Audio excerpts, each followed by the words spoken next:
We have talked for years covering the Cleveland Browns here on Locked On Browns and Myles Garrett and the potential for Myles Garrett to be Defensive Player of the Year. We're going to break down here today.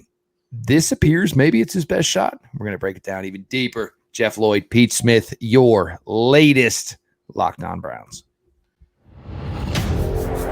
You are Locked On Browns, your daily Cleveland Browns podcast.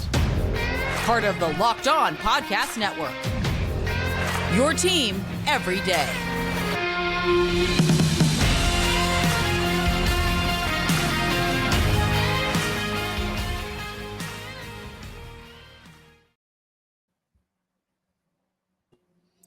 Welcome back, my friends, to the show that never ends, your daily delivery of all things Dog Pound, LGB on the LOB, the Locked On Browns podcast, brought to you by the Locked On Podcast Network, your team every day.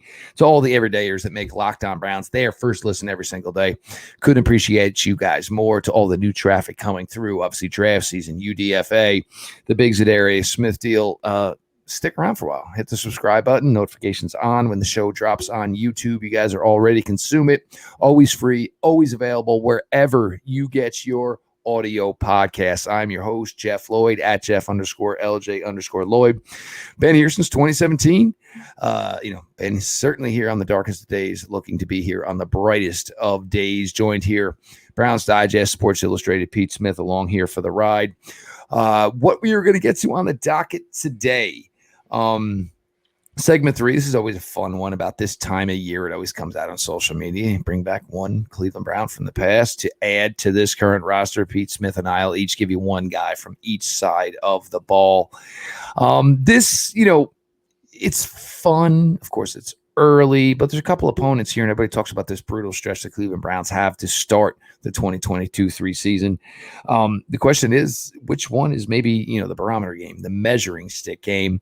Kind of give our thoughts there. But as we said in the open, to have covered Myles Garrett since 2017, to watch this man hone his craft, go about his business, it's been an absolute pleasure. We all know what the absolute potential of Myles Garrett is, as far as being one of the best, if not the best, edge rushers in all of the NFL. There's been times where he's been knocking on the door to become Defensive Player of the Year. Sometimes, it does affect you as far as, your overall team success, how much your team is under maybe the bright lights of the prime time microscope to get that. But Pete, with the work that's been done, with Jim Schwartz being brought in, the additions, obvious, he has a probably his best edge room to this point in his career to work with. You bring in a player like Dalvin Tomlinson, definitely the best defensive tackle that's been on this roster in the time that Myles has been here. Pete, we always joke, and obviously FanDuel a sponsor here, and those odds will come out soon, but is this the year where you think if everything, for Myles, as far as health, all that goes right, this would be the shot? I think this would be the absolute best shot that Myles could maybe claim that title that he's been in contention for in the past. Yeah, I mean, the requirements to earn Defensive Player of the Year start with your team is good. And that's step one. And the Browns seemingly are in good shape to make that requirement. And then you need help. Obviously, because look, Myles Garrett has yet to win Defensive Player of the Year, despite being the most efficient, best at taking on and beating double teams, the most double teamed and all that crap. But people like shiny numbers and more highlights and winning. And the current makeup is going to allow him to play like he did in, a couple of these seasons where he goes on like a sack fumble streak. Yep. Or scores touchdowns to win games, like he's done, and then have the rest of the team sort of make him look even better. So, I mean, this is one of those things. I think, obviously he's got to get health right with whatever lingering issue he still has with his toe. But it's a great setup for him to just go off this year. And look, it's May 16th. He sees what's here. It's not like last year where you're sort of like, waiting for the hammer to drop on what's going to happen with Deshaun Watson. You're looking at some of these other guys in the roster, you're going, I don't know about this. They're full speed ahead. And I think that does make a big difference as well. You look, you stack the secondary, you in either the corner move made today, corner, high 6'3", 6'4", however you want to label him, just overall a fantastic athlete, just forever, doing your due diligence and trying to put the best players you can on a 90-man roster for the best possible chance to field the best possible 53-man roster. The work that's been at the defensive line, the guys that have been brought in, and, now we're talking about guys like Alex Wright, Isaiah Thomas, where all of a sudden, roster, certainty is not guaranteed. Maybe one more piece coming down the pike here on the interior, and truly getting to that point where Myles can basically just do whatever he wants in nickel and dime, as far as, this is the gap, I see it, this is the weakness, and just allowing, the overall greatness, the overall just freak athleticism of this guy go out there and wreak havoc. He's just a special individual, and, certainly on a Hall of Fame pace. Already the all-time sack leader in this franchise's history, working towards making that a number that maybe can be unattainable for anybody else coming, down the pike here in Cleveland. But Pete, I think this would be it. And, for Myles, this isn't about what he is. It's never speaking on, the personal stuff and, the accolades and those types of things. But he is this type of player, and, this opportunity is here. And if this could be, what looks to be, on paper, again, and we've done this time and time again, and, it sucks to do it, but you kind of do it when you're talking here at this time of the year, the potential for this franchise to be, really, really competitive here in 2023. And if the offense can do what they are capable of, it certainly gives the opportunity for him to go out and, we've had, 15, 60, all these monstrous seasons from him, but this could be the year where he knocks on the door at 20 and, gets, I don't want to say the recognition he deserves, because it's not like anybody's not, but maybe this elusive award of which he has certainly been worthy of in the past. I mean, look, he's on a Hall of Fame track, but there are people both, in this fan base and then just in general who will occasionally lose their minds and go, where's the impact? Why isn't he doing A, B, and C? And that award would obviously sort of, confirm everything that is clear about how good he is. I mean, again, he gets, you put the efficiency charts up there, and like you see all these guys, and then there's always the top right quadrant, and then you see this little dot and you're like, what the hell is that? Oh, that's Myles Garrett. So like he's absolutely otherworldly in terms of his ability. But it's also something that gives him a little something to chase after. And look, he's not perfect. There are plays where you can look and you can complain that he's not giving, he's not pursuing or whatever. And maybe that hope and determination sort of to prove that gets a little extra juice to do some of those things. It's going to sort of help him seal the deal. But, he doesn't really have any to prove anything, but he's one of those people who's always going to be looking to prove something to himself. And he's openly aspired to win this. So it's not like he hasn't thought about it. This is like a thing he wants to do. So it's important to him.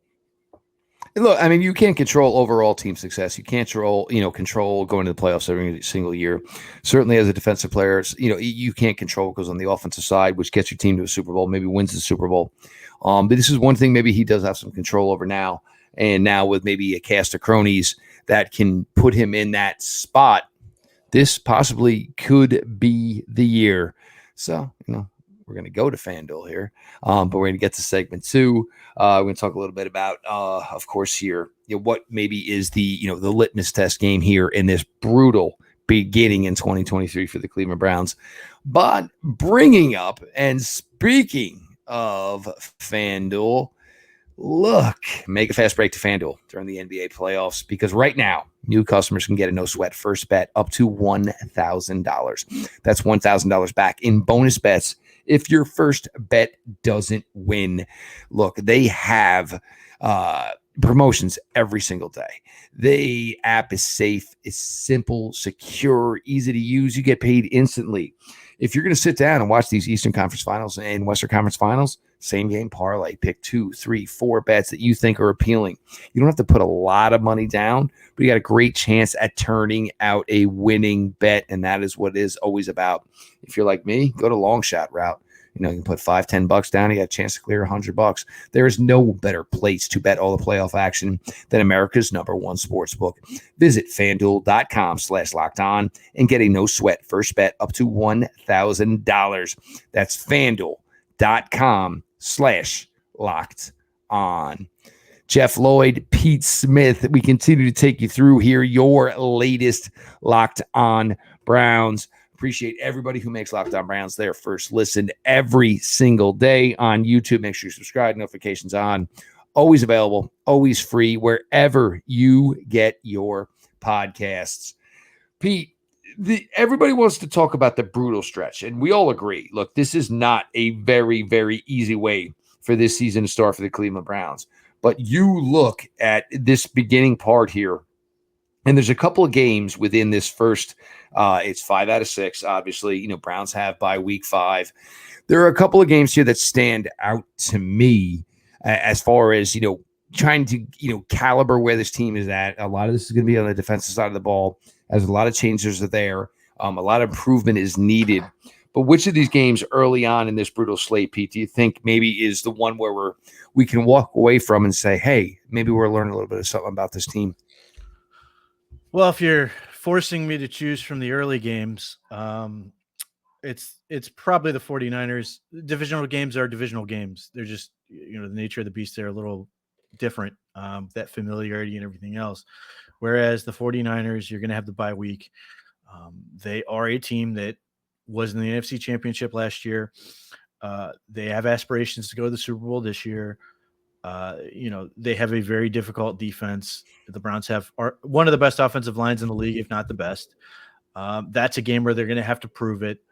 And then, defensively, Kyle Shanahan, between his ability to run the ball effectively and scheme that well to create openings for his receivers, is a challenge. And obviously the big question mark for the 49ers game is who's going to be their quarterback. And at this point, there's no clue.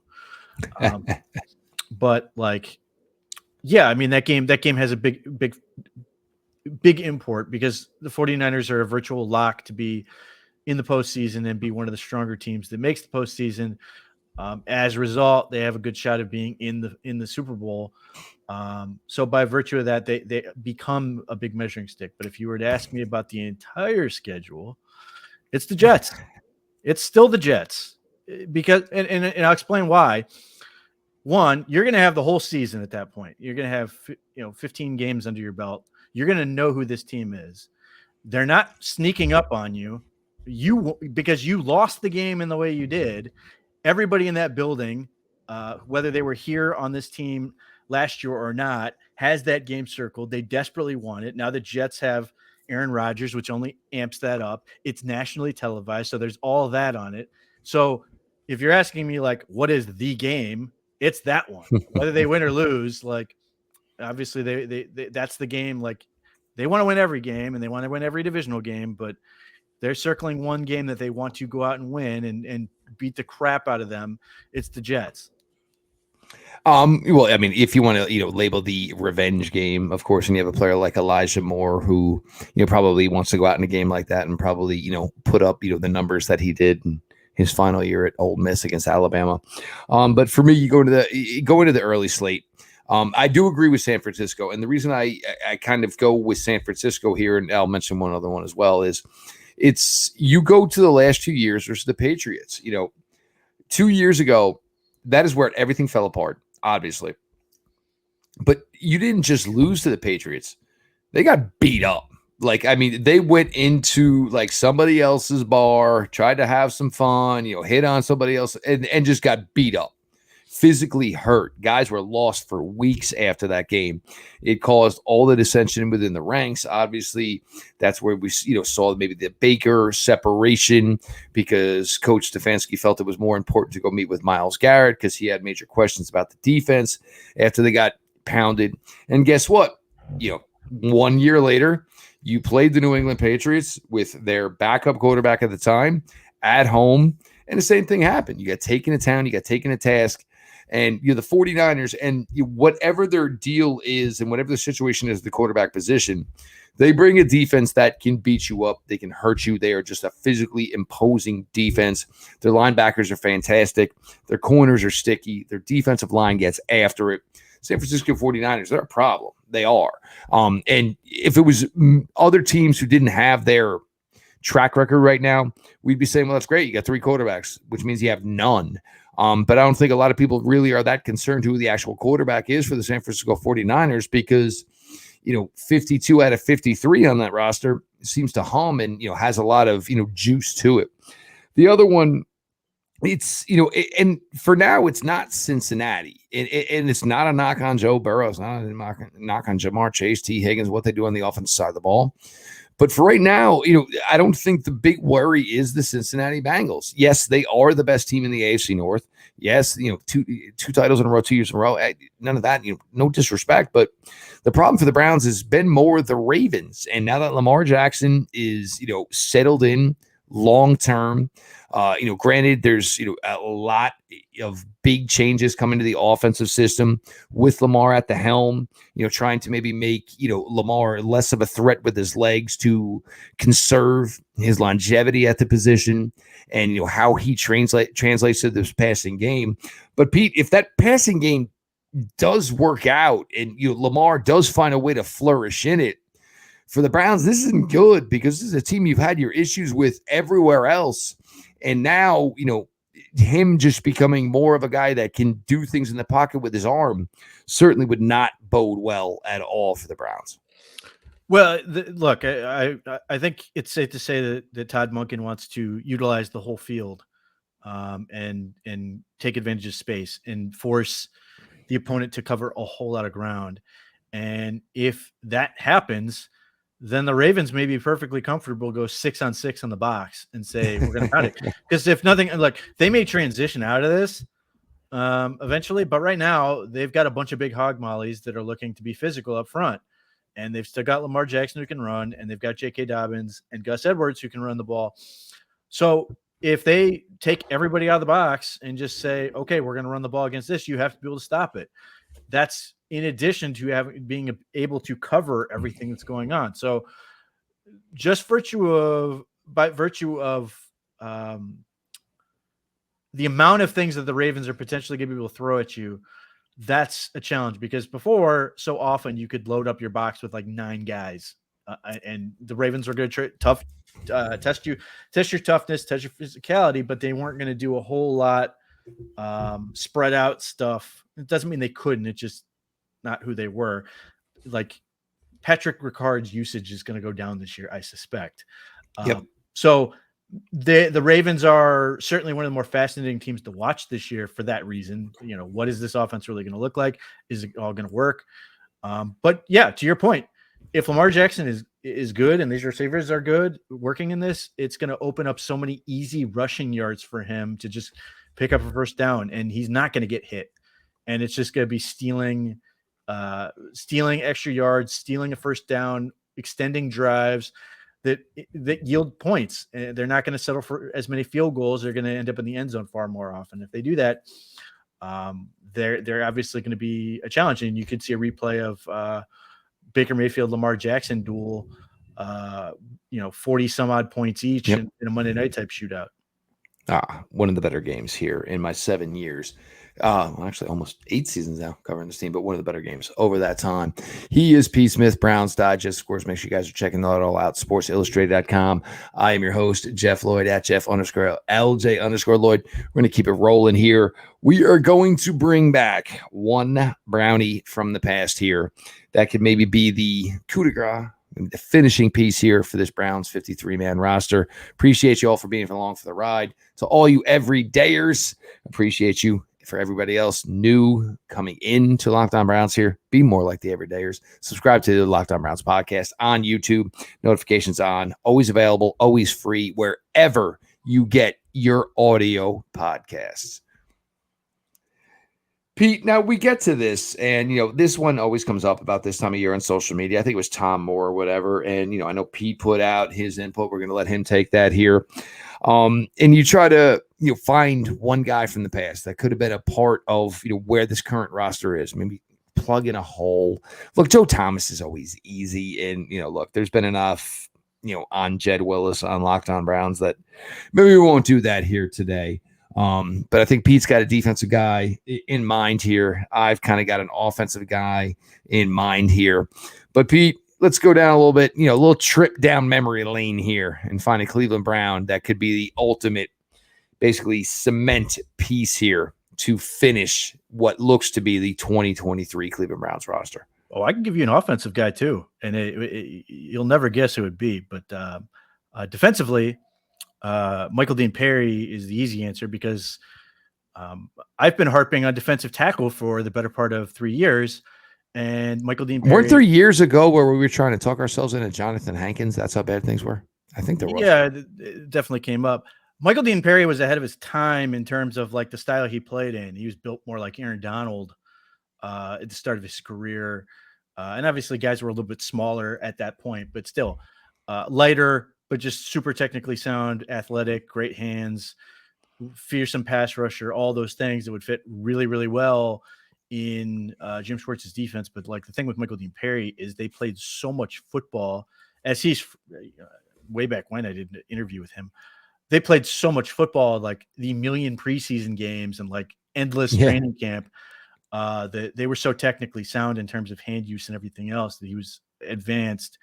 But given what the Browns have, he would sort of complete the Browns defense pretty effectively. And, Michael Dean Perry was an underrated player at his time, but he got some recognition, but he would be phenomenal for this team. But if you want another offensive player, I'll give you one.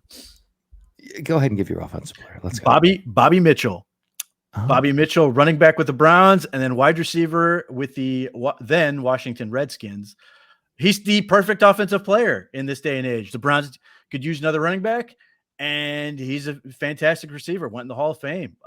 Used to race Jim Brown in like 40-yard and 100-yard sprints. Bobby Mitchell, phenomenal player that would be right at home in the way that the Browns want to run their offense and everything else.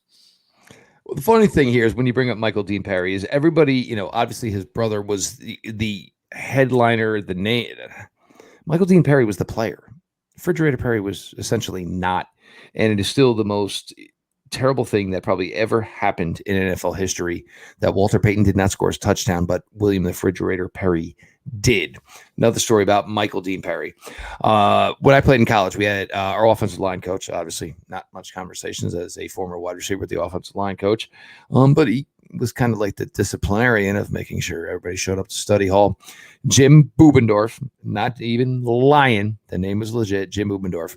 Jim Bubendorf out of Colgate had a UDFA run with the Cleveland Browns. Showed up, basically his first assignment, training camp, Michael Dean Perry. He was a center. He said within about 7 seconds, he realized that he had zero chance in the NFL.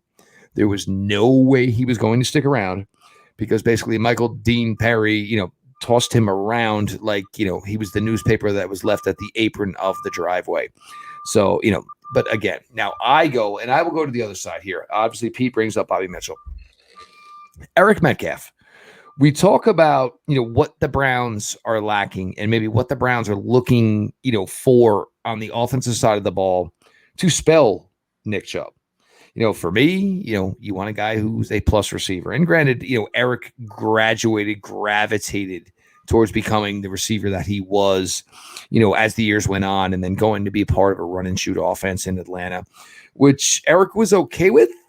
except for the fact he didn't like the slot so much, because if those guys were wearing 50s, Eric Metcalf did not want to take a shot from them. He preferred to run around them, run past them. So the fact that sometimes he had his back to them, was catching balls and they were coming to him, Eric wasn't a big fan. But the other thing is, the juice in the return game. I'm not trying to take anything away. Donovan Peoples-Jones did a good job last year. Jerome Ford did a good job last year, but none of these guys would, make you wake in your boots, so to speak, the way that, a guy like Eric Metcalf did.